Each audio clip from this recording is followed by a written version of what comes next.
Bonjour à tous et bienvenue dans Street Foot, l'émission dédiée au sport, au football africain, maghrébin et international. Aujourd'hui, nous allons parler donc des préparatifs des équipes nationales africaines pour le mondial et quelques actualités également. Je vous rappelle qu'il est possible de nous suivre sur Facebook, Twitter ou encore Instagram. N'hésitez pas à vous abonner. Aujourd'hui, je serai avec 3 chroniqueurs. On va faire un petit tour de table très rapide. En commençant par Raïd, le chroniqueur est spécialisé du football tunisien. Bonjour Raïd. Bonjour Anis, bonjour à tous. Fatah, le spécialiste du football marocain. Bonjour Anis et salam à tous. Et l'agent Tarek qui est avec nous. Bonjour Tarek. Salut à tous. Alors, nous allons parler bien évidemment des préparatifs pour le mondial 2022 qui va se dérouler au Qatar. La Tunisie qui va jouer contre le Brésil, Raïd, un match de prestige qui va se jouer au Parc des Princes. C'est ça, mardi prochain, donc un match de gala pour l'équipe nationale. Un match qui sera à guichet fermé. Donc on peut constater l'engouement pour ce match. C'est quand même une chance énorme de voir la Tunisie jouer à Paris, au Parc des Princes, dans un stade mythique. Avec le Brésil qui plus est, on connaît l'histoire du Paris Saint-Germain avec les joueurs brésiliens. Donc en espérant que ça soit une grande fête. Et un match qui va se dérouler 50 ans après le premier. Hein. Exactement, donc il n'y a eu qu'un seul match Tunisie-Brésil, c'est dans les années 70. Donc en espérant avoir un grand match et peut-être tirer des enseignements du match, ça va être compliqué quand même. La Tunisie qui va jouer contre le Brésil et juste avant contre les Comores. Exactement, donc après demain, un match contre les Comores, ça sera à huis clos à Croatie dans le 78. Très bien. Ce match, Tarek ? D'ailleurs, le match des Comores organisé à la dernière minute, parce qu'à la base ça devait pas se faire. Concernant Tunisie-Brésil, ouais, ça va être une fête au Parc des Princes. Moi, les informations que j'ai, je peux pas le confirmer à 100%, mais c'est le Qatar qui financerait, parce que l'équipe nationale de Tunisie ne paiera rien lors de ce déplacement, non plus le Brésil. Donc je pense que c'est un coup marketing du Qatar, d'autant plus que ça se fait au Parc des Princes, donc on peut s'imaginer que ce soit le Qatar qui est derrière. Je sais que Wadi Jari entretient des bonnes relations avec le Qatar de manière générale et le Nasser El Khelaïfi. Mais sinon, ce sera une belle fête et comme je disais au président de la fédération, ça va se jouer à domicile, quoi. Donc, ça va jouer à domicile devant 48 000 spectateurs et pas loin de 99% du stade qui sera pour la Tunisie. La Tunisie qui a fait appel à quelques nouveaux joueurs, Raïd. Oui, Yann Valéry déjà qui est arrivé hier soir, donc l'arrière droit de Angers. Il a enfin donné son accord. Bon, on en reparlera dans une autre émission, tous ces joueurs qui... Alors Yann Valéry qui joue actuellement à Angers, hein, qui joue actuellement il manquait à son poste parce que à part Naguez et HD Keshrida qui sont aujourd'hui je pense pas au niveau. C'est bien, on va voir ce que ça donne. Après voilà, chacun prône ses intérêts, hein. Je pense qu'il y avait besoin d'un arrière droit pour l'équipe nationale, ce joueur qui vient un petit peu avant la Coupe du Monde, je pense qu'il a dû avoir une parole de Jarry pour pouvoir participer à la Coupe du Monde. Je pense pas qu'il est venu comme ça du jour au lendemain, 2 mois de la Coupe du Monde. Non. À mon avis, il aura sa place, je pense. Donc après, à voir avec les joueurs qui sont déjà actuellement à ce poste, comment on va pouvoir gérer ce genre de situation. Parce que bon, on n'en parle pas assez, mais quand on voit arriver un joueur 2 mois avant la Coupe du Monde, quand on sait que bon, il y a Dragueur et Matloussi, donc qui plus est Matloussi est le remplaçant de Dragueur, donc comment va se passer la rencontre? Parce qu'à mon avis, je pense qu'il sait déjà qu'il sera pas un jeune sera pas présent. Également qui va faire son intégration dans l'équipe nationale tunisienne, qui est Chaïm El Djabali. C'est ça. Chaïm El Djabali qui a signé un contrat pro il n'y a pas très longtemps. Avec l'équipe de Ligue 1 lyonnaise, qui n'a pas encore joué avec l'équipe de Lyon. Tu vois cette intégration de quelle façon, Raïd ?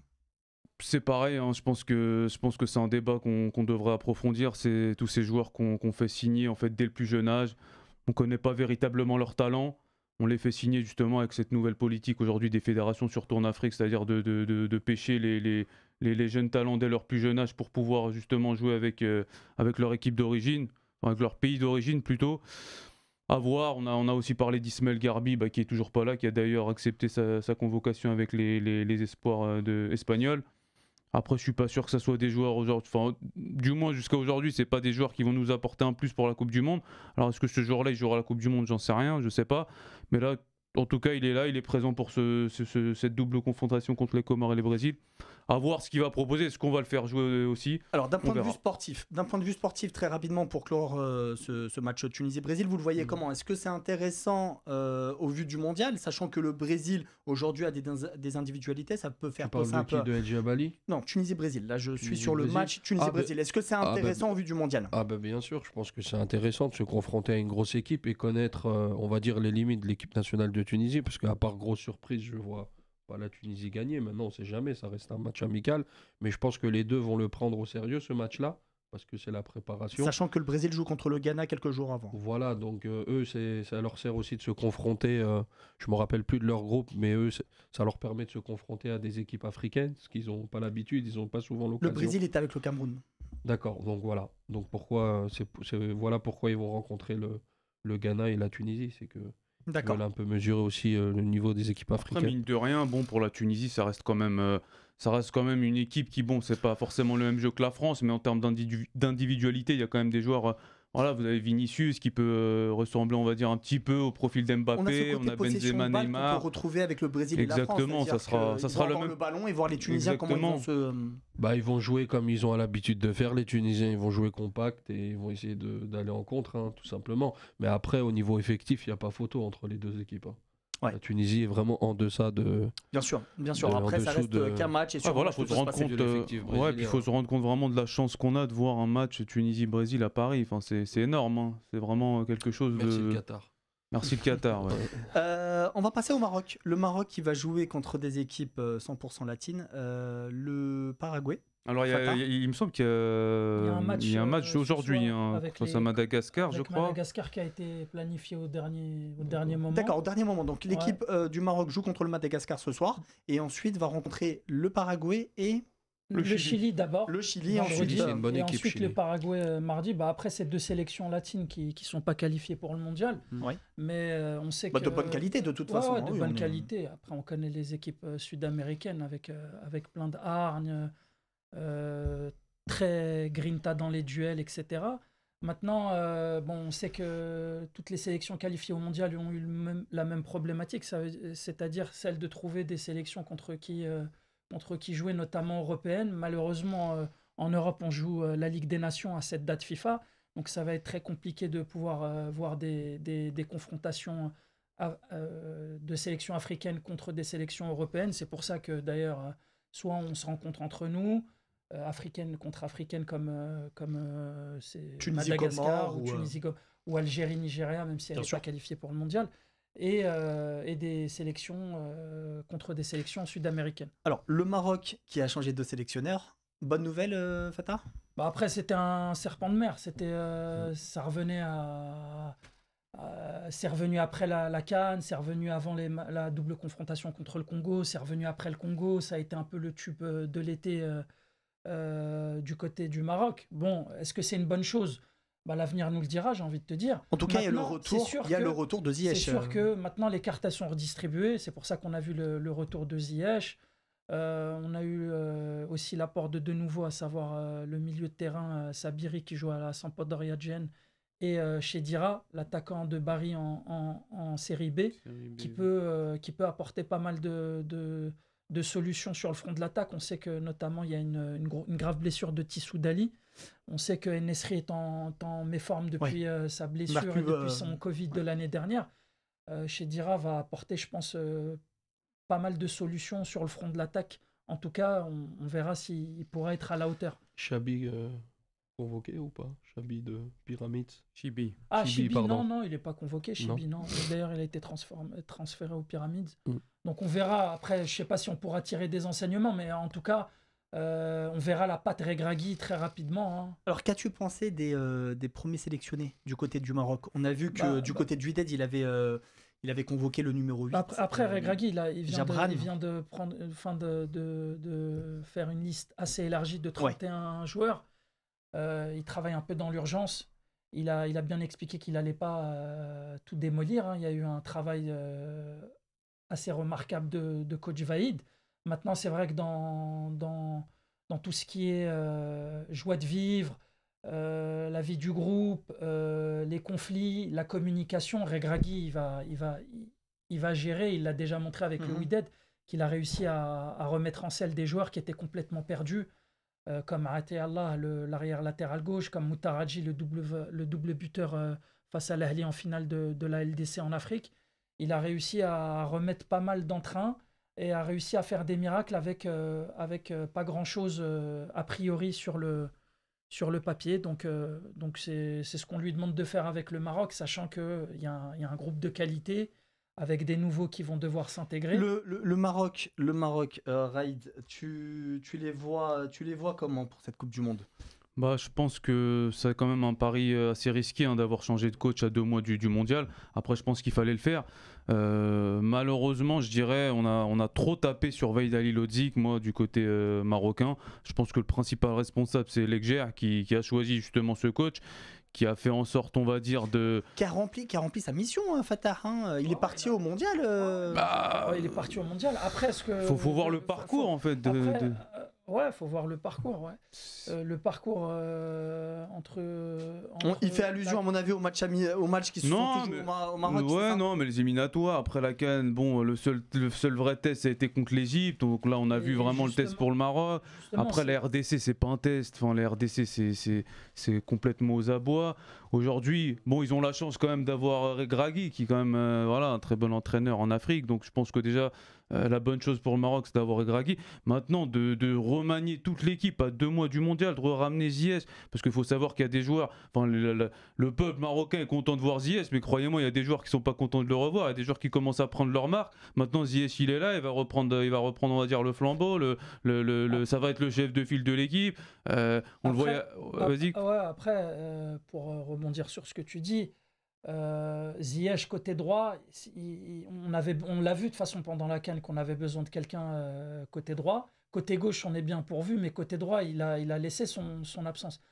Après, c'est difficile quand même quand tu te rends compte que la campagne de qualification ainsi que la CAN, le Maroc s'est privé de 2 gros joueurs, à savoir Mazraoui et Ziyech. C'est quand même se tirer une balle dans le pied, je trouve, en termes de qualité. Après, de ce qu'on a entendu, il a quand même essayé de les faire revenir. Non, mais il a essayé de les faire revenir, mais le mal était déjà fait. C'est pour ça que tout à l'heure, je te parlais de communication, chose que maîtrise parfaitement Regragui, parce que c'est un coach qui a... c'est surtout un ancien joueur de l'équipe nationale. C'est un ancien joueur, mais c'est quelqu'un qui a coaché en Afrique. Bien sûr. Et qui a coaché au Maroc de nombreuses années, donc il connaît... Alors qu'il a coaché au FUS de Rabat et au Wydad, avec qui il a pris la Champions League. Exactement. Il est resté 4 ou 5 ans au FUS et il est resté une saison au Wydad, donc il connaît parfaitement les problématiques et ce que l'opinion publique marocaine désire, tu vois. Bien sûr. Et alors juste une petite chose, quand on regarde la liste aujourd'hui de Regragui, Raïd, on voit qu'un peu à l'image de Vaïd, il va se reposer beaucoup sur des joueurs qui jouent à l'étranger. Donc on n'a pas beaucoup. Alors il a beaucoup entraîné certes dans la Botola, mais il prend pas énormément de joueurs qui jouent dans le championnat. Moi, je l'ai déjà dit à Nice ici, c'est un faux débat ça. Parce que qu'est-ce qu'on veut? Est-ce qu'on veut que les joueurs éternellement restent dans la Botola pour que lorsqu'ils viennent en sélection nationale, on leur dise oui, c'est des joueurs de la Botola? Non, il y a des joueurs qui sont passés de la Botola à le très haut niveau, à savoir Naïf Aguerd, qui joue au FUS. Bien sûr, mais bon, on a quand même un championnat marocain qui est assez relevé. On a quand même Nesri. Oui, mais après, il faut voir la concurrence. On a lui qui est dans la Champions League, on a la concurrence. Si tu as un meilleur joueur à Chelsea qui est meilleur qu'un joueur du Wydad, tu prends le joueur de Chelsea. Tu comprends ce que je veux dire? C'est normal. C'est un débat. Il y a des joueurs qui sont issus de la Botola, qui ont percé et qui jouent au haut niveau. Dari, il était au Wydad l'année dernière. Bon, là, il est à Brest. Je pense que ça va être un club tremplin parce qu'il est encore jeune. Et ça reste quand même un joueur issu de la Botola. On ne va pas demander à ces joueurs de rester éternellement dans la Botola pour avoir ce crédit-là en sélection. Du côté marocain, on voit d'un bon œil le fait d'aller tout le temps chercher des joueurs qui jouent dans les meilleurs. Tu cherches les meilleurs. Le problème, c'est que le Maroc, il a un problème de riche. Parce qu'il a une diaspora qui est à travers toute l'Europe. France, Italie, Allemagne, Espagne, Pays-Bas, Belgique. Donc ça multiplie le potentiel et le choix. Bien sûr. Et ces choix-là sont en concurrence avec les joueurs de la Botola. Donc après, c'est le sport. C'est celui qui est le meilleur à tel moment qui va arriver en sélection. Bien sûr. Raïd, donc là on a parlé du Maroc, il nous reste l'Algérie.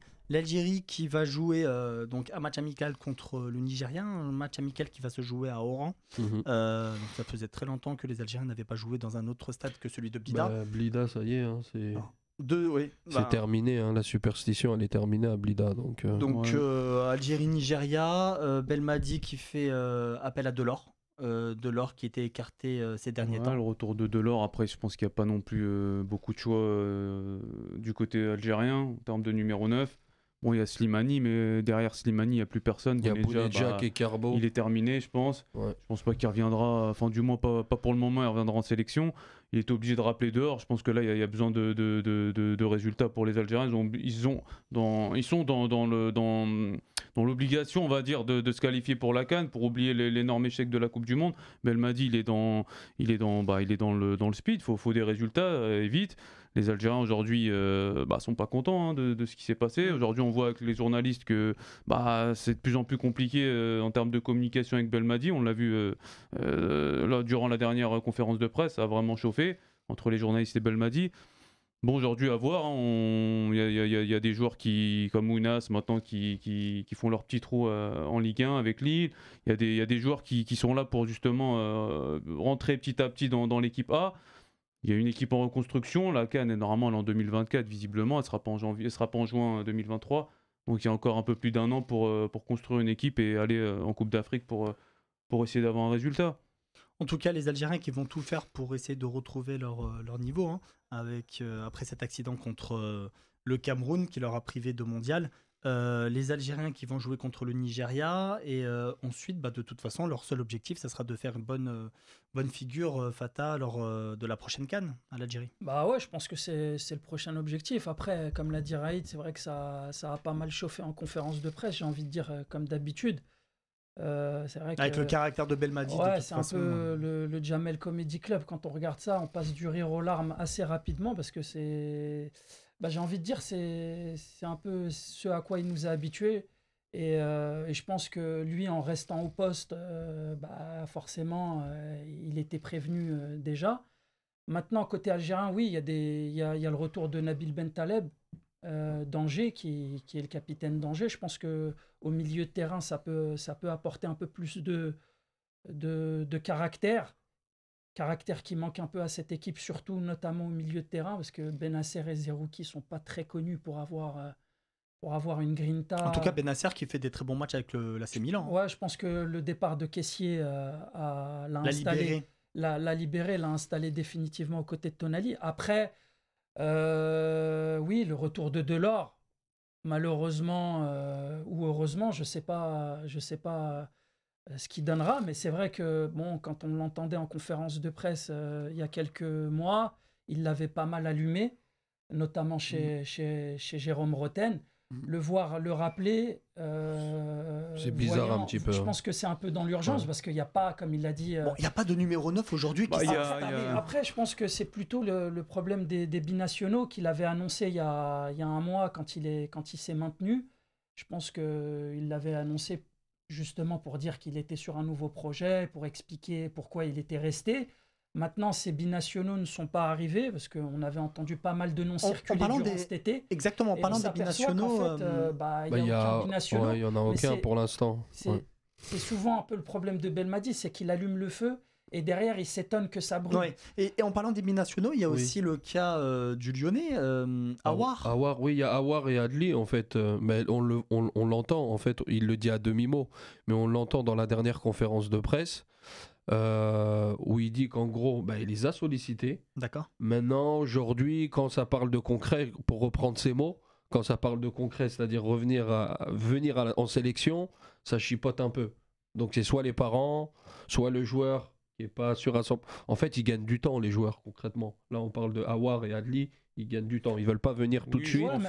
Maintenant, il ne veut pas fermer la porte. Lui, il a fait la stratégie parce que on connaît très bien la fierté algérienne, ils veulent pas venir, qu'ils viennent plus, la porte est fermée à vie. Maintenant, Jamel Belmadi essaye de convaincre un peu la population, de dire, écoutez, il faut pas réfléchir comme ça. Il y a plusieurs paramètres qu'il faut prendre en compte, qu'il faut regarder. Aujourd'hui, ils viennent pas, mais ils peuvent venir dans 2 ans, dans 3 ans, même si je suis pas là. Faut pas leur fermer la porte. Ouais, mais le problème, c'est qu'il a suscité d'un engouement il y a 1 mois ou 2 en conférence de presse, et derrière, en plus, il connaît parfaitement l'opinion publique de son pays. Il sait leur parler, il sait leur dire ce qu'ils veulent entendre. Et justement, en leur promettant des futurs arrivés, Et ben là, on s'aperçoit qu'il n'y a pas ces arrivées, donc il se fait un peu tirer dessus, même si c'est pas lui qui va pas les forcer à Bien sûr. décider ou non de leur choix de sélection. Mais moi, je pense qu'il aurait peut-être pas dû en parler, tout simplement. Ça aurait pas fait tout ce remue-ménage. Et c'est souvent ce qu'il fait. C'est-à-dire qu'il sollicite et derrière, quand ça brûle, bah, c'est pas de ma faute. Et c'est à chaque fois pareil. Tu le vois comment ce sujet, toi, Raïd? Je pense qu'aujourd'hui, Belmadi, il a aussi pris conscience qu'il n'y a pas forcément un gros vivier en Algérie, donc Bah, il a il l'a besoin dit, de joueurs. Ouais, il Il l'a a dit dit, de toute on manière. parle de 4 ou 5 joueurs, on Bah, parle pas de 12 à ou part 20 le, joueurs. à part le Parado qui a 8 joueurs C'est ça. de son écurie en équipe nationale, il n'y a Il personne. n'y a pas beaucoup de Il y a joueurs, il y a pas. beaucoup. Bah, on le remarque bien, de plus en Il n'y a plus que de le joueurs Parado qui forme les joueurs Ouais, en Algérie. exactement. Il aurait pu aussi prendre le nouvel attaquant de l'Espérance qui joue à Sétif, Ben Yada, je crois, je sais Ouais, plus. Ben Ayada. Non, Ben Ayada, c'est l'arrière droit, ça qui a Oui. signé au Wydad. Bon, après. Il fait avec les moyens du bord. Ouais, puis Maintenant, il a ils le temps. Il a Tu pas parles de Coupe du Monde. Bellocini. Non, j'ai plus son nom en tête. Il est à D'accord. Sétif, il a signé à l'Espérance. Il a du temps, il a encore 14 mois, 15 mois en fait avant la CAN. Donc je pense qu'aujourd'hui, Belmadi, il a du temps pour reconstruire une équipe. Tu parles de Benayad, tu parles de Riyad Benayad. Riyad Benayad, Oui, mais il est exactement. au Parado en fait. Oui, il était Ils au l'ont Paradou, prêté il a à signé à Sétif et il a Sétif et ensuite il a signé. l'Espérance. Ouais, mais après c'est pas au niveau de l'équipe nationale ça. C'est pas au C'est niveau pas de au l'équipe niveau, nationale. mais bon, je pense qu'il faut tenter. Ouais. Il a fait un bon match contre, je crois, ils ont joué l'Irak en match amical en juin dernier. C'était l'unique buteur, je crois qu'ils ont gagné Après, il y a, 1-0 il y a- ou 2-1, il y a un futur l'Algérie. numéro 9 à voir. Maintenant, il s'impose pas pour l'instant. Il vient d'arriver. Il s'agit de Ben Boili qui a été transféré à Charleroi. Exactement. Maintenant, voilà, c'est jeune. Il a du mal à s'adapter. Maintenant, à voir sur le temps. Après, je pense que comme l'a dit Tarek, je pense que les Aouar et Adli et consorts, ils attendent de Ils prendre la attendent. température, d'attendre de prendre le bon train. Ils vont faire comme les Brahimi, les autres. Ils vont venir dernier moment. Ouais, c'est après, très bien. honnêtement, quand tu entends les conférences de presse de Belmadi et que tu es binationaux, tu n'as pas forcément envie de. Parce que comme il leur a tiré dessus là, sur les papas, Ouais. les machins, Ouais. franchement, je pense que tu n'as pas forcément envie de venir tout de suite en sélection. Maintenant, il y a un autre problème qui se pose, c'est la charnière centrale aussi du côté algérien, où Elle est les joueurs vieillissante. ne jouent quasiment pas dans Ah, leur il s'amène. club. Il y a quand même Badran, Tougaï qui, à mon avis, le Tougaï, il joue futur. pas parce que le championnat, il est. Ouais, bon, après, il fait des matchs Mendy, amicaux, il joue mais pas bon. du côté de Villarreal, à part des quelques miettes. Il y a qui Ah. Il y a Touba, il est remplaçant. Après, le problème, il est du pas côté urgent. L'Algérie ne joue pas la Coupe du Monde, c'est pas un problème en soi. Si ils auraient joué à la Coupe du Monde, là, on aurait pu voir un problème parce qu'il y a des joueurs qui jouent pas effectivement dans leur club respectif. Mais l'Algérie ne joue pas la Coupe du Monde. Aujourd'hui, ils se prépare pour une compétition qui est dans 15 mois. Donc, on va dire que l'Algérie, elle est pas dans l'urgence. Ça aurait été pour le Maroc, la Tunisie, effectivement, là, Exact. il y aurait eu une problématique. Mais là, on n'attend rien en fait de l'Algérie durant les prochains mois. Donc je pense qu'aujourd'hui, c'est pas forcément Mais on un pourra parler problème après qui. peut-être de l'effectif, hein, vu que tu en parles tunisien, hein, qui est quand même assez limité aussi pour une Coupe du Monde. Hein. limité, ouais. L'effectif tunisien, ouais. Bah, tu veux nous dire un petit mot, Raïd, sur l'effectif Parce que, tunisien? Bah, de toute manière, je pense qu'aujourd'hui, si on attire des joueurs qui ont 18 ans, qui jouent en CFA avec l'équipe réserve de Lyon, c'est qu'il y a peut-être un problème. Enfin, ouais, je pense qu'il y a quand même à certains postes, surtout Ouais. offensifs. Et c'est vrai qu'il y a des carences. Après, au milieu de terrain, je pense que l'équipe nationale elle a ce qu'il faut. Il manque peut-être un arrière droit. Bah, on l'a pris, c'est Yann Valéry, et peut-être un axial.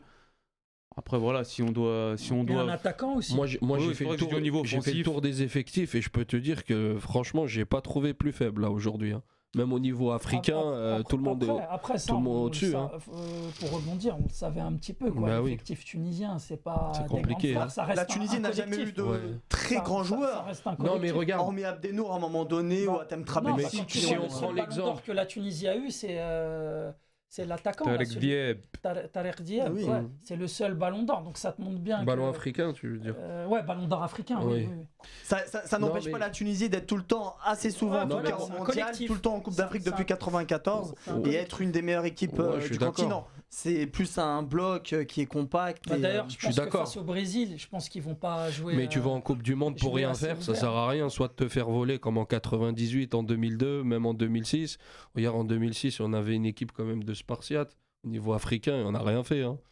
Tunisie, Non, ça c'est veut- faible. oui, c'est sûr que ça L'Algérie, veut elle a pas- participé en 2014, elle a montré à tout le monde qui c'était, tu vois. Si tu dois faire des comparaisons aujourd'hui, je retiens plus le parcours algérien que le parcours tunisien, même si Après, ça va tous dépend les des jours. groupes. Sur le parcours algérien en Non. 2014... Bon, on va dire que le groupe de t'avais la la Tunisie en Corée, 2006 t'avais n'était pas alors, très t'avais difficile la non Mais plus. la, Russie, hein. c'est pas la des Tunisie, elle bat pas la Il y Corée avait aujourd'hui. l'Arabie hein. Saoudite, Non, mais l'Ukraine le et l'Espagne. groupe de la Tunisie en... Mais par t'as exemple, l'Ukraine. T'as l'Ukraine. Non, mais t'avais l'Angleterre. Non, mais il y a- alors, il y a- mais Non, t'as en l'Ukraine. 2018, c'était plus difficile quand même. À mon a t'avais deux l'Angleterre, on a t'avais deux la Belgique. demi-finales. L'Algérie en 2010 avec une équipe de bras cassés, elle a fait 0-0 Bon, contre l'Algérie, l'Angleterre. c'est vrai qu'elle a fait une très bonne figure au Tête mondial de Djibril Ah, mais 2014. c'était sur la l'Angleterre de 2010, c'est pas celle de Ouais, 2018. mais bon. Après, bon, ça Tunisie, c'est un c'est autre... faible en Coupe du Messieurs, Monde. c'est un autre sujet. On va essayer de parler Faut dire la vérité. très rapidement de la Super Coupe qui a eu lieu il n'y a pas très longtemps entre Berkane et le Wydad. Le Wydad qui a perdu ce match, Ouais. 2-0. Ouais. Stade qui, enfin, ça s'est joué au stade À de Rabat. Moulin à Rabat. À Rabat. Abdallah, ouais. Voilà. La Coupe du Donc, Trône. C'était Non, c'était la Super Coupe. Super Coupe. Bah, La Super d'ailleurs, Coupe. c'est Parce dû que à la Berkane- même C'est confrontation. dû, alors c'est dû Parce à que quoi Berkane c'est a dû, gagné la Coupe ouais. du Trône avec face au Gueye. Wydad Fata, au c'est dû- penalty. Incroyable. Fata, c'est dû Ils ont à fait une quoi cette saison- défaite? Parce qu'on voyait tous le Wydad. Bah, C'est très rare que le vainqueur de la Coupe de la CAF Bah, batte. déjà, il faut signaler qu'il y a eu un changement d'entraîneur du côté Exactement. de Berkane et du côté du Wydad. Mhm. Ensuite, il y a eu des départs, notamment Dari, Ouais. qui est parti. Notamment Guillaume Benza. Guillaume Benza qui est parti, ouais. Qui est parti en buteur, Arabie il est Saoudite, parti ce en gogol. Arabie Saoudite. Mais bon, et ça je pense m'étonne que pas. Amouta, lors de ce match-là, il a eu tout faux parce qu'intrinsèquement, le Wydad est beaucoup plus fort qualitativement en termes de Bien joueurs. sûr. ouais. Bien Mais sûr. en mettant une nouvelle charnière centrale qui avait pas de qui avait pas de D'automatisme. match, ni d'automatisme, ça a donné, Après, ça je a pense- donné une victoire pour Berkane. Ouais. Berkane qui avait battu le Wydad en finale de la Coupe du Trône au tir au but. Mhm. D'accord. Et une question pour Fata. Malgré toutes ces victoires, on va dire, et ces trophées de Berkane, le départ d'Ibengue, ça te pose pas question? Bengue, en fait, la mayonnaise, elle a jamais pris avec le public, j'ai l'impression. Parce qu'il a une personnalité, je pense que tu connais Bengue, c'est quelqu'un de calme, c'est quelqu'un de posé, c'est quelqu'un qui s'exprime bien. Il dégage pas Il a pas assez de arme caractère. que Jarwani avait à l'époque. Moi, de je te pose Berkane. la question parce C'est que qu'en Tiwi interne, j'ai entendu dire même qu'il contrôlait pas son groupe. Peut-être, mais en tout cas, il commençait. Ce qui est dommage, c'est que son départ, il est, je pense, au mauvais moment, parce que justement, il commençait à avoir l'adhésion des joueurs. On l'a notamment senti en finale de Coupe du Trône, où vraiment, il a réussi à faire comprendre aux joueurs que sa façon. En tout cas, il y a eu une victoire. Sans Raïd, doute, tu as il est vu comment ce parti à match? El Hilal. au Écoutez, Soudan. moi pour l'avoir vu, parce que j'ai vu le match, déjà gros coup de Ben Chikha, l'Algérien, qui était entraîneur à Oujda, champion de Très bon Tunisie entraîneur. avec Qui le était au club club africain africain. en 2008. Ouais. Qui était aussi le sélectionneur de l'Algérie lors de la déroute du 4-0. ouais, à Marrakech. 4-0, pardon. D'ailleurs, il doit bien manger au Maroc parce qu'il a bien grossi. Je l'avais pas reconnu, pour être honnête. Je l'ai Ouais. vu, j'ai été surpris de le voir. Je savais pas qu'il avait signé à Berkane. Moi, je pense qu'il a gagné son duel face à Hamouta, mais je pense que le match il aurait été dans 3-4 mois. Je pense Ouais, que le ça Wydad aurait devrait été autre gagner chose. en fait, parce que là les joueurs n'ont pas de rythme, ils n'ont pas de minutes dans les jambes. Je pense que c'était le meilleur moment pour Berkane de faire ce hold-up. Bon, après voilà, ça reste quand même une super coupe pour Berkane, quand on sait qu'il y a 5 ans cette équipe personne ne la connaissait. Aujourd'hui ils ont 2 coupes de la CAF et une super coupe, donc c'est Alors, bravo à eux. on reste sur les compétitions africaines avant de clôturer cette émission. Le Monastir qui a battu l'équipe rwandaise de Ouais, l'APR et qui se qualifie pour le dernier tour contre El Ali. El Ali Ouais, donc c'est de un gros l'Égypte. choc. Tu vois comment, Ils Raïd sont arrivés d'ailleurs hier. Oui, Tarek peut nous Oui. en parler puisqu'il a un joueur, Oui, un joueur exact. au Monastir, je crois. Youssouf Omaro, l'international nigérien. Là, ils viennent d'arriver, parce que je l'ai eu hier soir. Ils venaient d'arriver 3h du matin en Égypte. Bon, après, sans surprise, on en discutait parce qu'ils savaient déjà qu'ils allaient rencontrer s'ils battaient l'équipe rwandaise. El Ali, ça va être compliqué. Hein. Après, je pense que la polémique, c'est de savoir comment ça se fait qu'une équipe tunisienne rencontre une équipe égyptienne en tour préliminaire. Ça, c'est quand même Sachant assez, que l'USM Monastir ne joue pas toutes les années la non, Ligue- mais la bon, Ligue des je Champions. pense Ouais, qu'il y a c'est des ça. chapeaux. Je sais pas. Je pense que les équipes tunisiennes et égyptiennes ne doivent pas se rencontrer avant la phase de poule. Il Complètement. faudra quand même que la CAF trouve des solutions, parce que si c'est pour se retrouver avec encore, sans leur manquer de respect, mais des petites équipes d'Afrique noire qui vont arriver en poule et qui vont pas prendre un seul point. Mais déjà, comprends El pas, en Ali, fait, pourquoi il c'est- joue un tour préliminaire? Bah ouais, Ça, j'ai mais eu, non, je Ah comprends il y a pas. une polémique en fait, Déjà, parce que je de comprends base, pas. Al Ali comprends pas. a fini 3e de son championnat, D'accord. mais la fédération égyptienne en fait a gardé les résultats des matchs allés, Incroyable. parce qu'en fait le championnat s'est fini tard et que la CAF a Oui, demandé effectivement, en ouais. fait de déclarer tous les Oui, premiers et exact. deuxièmes. Du coup ils ont pris que les Ça a été deux décalé, premiers du leur match aller. championnat. Donc du coup Pyramids l'a très mal pris et Ah. alors je sais pas s'ils C'est les politique. ont attaqués ou pas la CAF, mais c'est vrai que c'est bizarre, politique. parce que Pyramids a fini 2e et ne jouera pas la Ligue des Champions. Mais C'est ouais, politique. justement, ne pas bannir ces tours préliminaires pour ces clubs-là, ces gros clubs en Afrique, je quand ne même comprends grave, pas. Après, j'avais ouï dire que justement, ils allaient les arrêter, ces tours préliminaires. Attends, c'est inacceptable qu'un club comme El Ahly ou que le Raja ou surtout que des tours préliminaires. Le Raja qui sera coaché par Monderk et Bayer, normalement. Le Raja, dont l'arrivée de Benzarti n'a pas fait le. Non, il n'a pas fait un seul match. Donc, il était Monderk sur le et banc. Bayer au Raja, oui, ils avaient parlé de lui au MCA. Ouais, non, là il va au Parce que Raja. le MCA cherche un coach. Benzarti qui a signé un mois. Avant à Alors Tripoli. il était à Tripoli. Monastir, et puis il est allé à Tripoli, il est allé à Raja, et là En tout il cas, est le Raja, ça reste, il est au club africain. ça reste une très grande C'est à équipe celui- africaine. Ouais. Ça reste une très grande Et équipe Ibengue africaine. le Raja. à El Hilal du Soudan. Bon, en tout cas, messieurs, merci d'être passés. On se revoit bientôt pour après les matchs amicaux. On fera sûrement un point sur ce qui s'est passé. Exactement. Merci, à bientôt. Merci. Merci, à plus tard, ciao.